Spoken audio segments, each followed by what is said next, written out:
सो अगला क्वेश्चन आपको ये कह रहा है कि which figure represents the correct free body diagram of this rod जिसका मास है small m as shown in the figure. तो ठीक है, तो it's a very nice question, clears a lots of basics.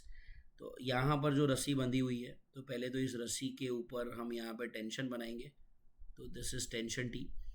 इस रॉड का जो मास है वो है m।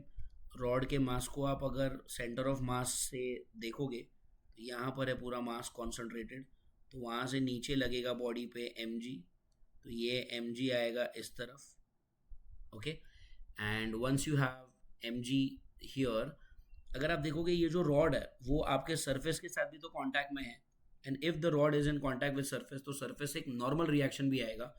नॉर्मल रिएक्शन होता है हमेशा सरफेस से परपेंडिकुलर। अब आपकी सरफेस है हॉरिजॉन्टली इस तरह से, तो उससे परपेंडिकुलर मतलब इस तरफ ऊपर, तो यहाँ पर आपको मिलेगा एक नॉर्मल रिएक्शन। नॉर्मल रिएक्शन को अक्सर हम n लिखते हैं, कभी कभी r भी लिखा जाता है, तो आप तो n लिख दो या फिर आप क्या लिख दो उसको r। तो इस तरह से आपका कुछ फ्री बॉडी डायग्राम बनेगा। सो ऊपर की ओर आएगा टेंशन इस तरफ, यहाँ से ऊपर की ओर आएगा नॉर्मल रिएक्शन, और एकदम vertically downward gravitational force mg आएगा।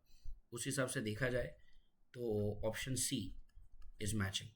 अब ये देखते हैं कि ऑप्शन बी क्यों गलत है, कि यहाँ पे जो टेंशन का एरो है ना वो उन्होंने नीचे बनाया हुआ है, तो दिस इज रॉन्ग। और ऑप्शन ए क्यों गलत है, ऑप्शन ए में टेंशन सही बनाया उन्होंने, mg सही बनाया उन्होंने, बट ये जो r है ना, r आना चाहिए था ऊपर इस तरह से, बट उन्होंने थोड़ा सा टेढ़ा बनाया। याद रखिए नॉर्मल रिएक्शन जो है वो सरफेस के साथ परपेंडिकुलर होता है, बॉडी के ओरिएंटेशन के साथ नहीं।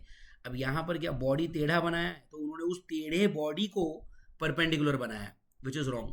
सरफेस से परपेंडिकुलर बनाना था, सरफेस से परपेंडिकुलर r इस तरफ बनेगा, इसलिए ऑप्शन ए भी गलत है।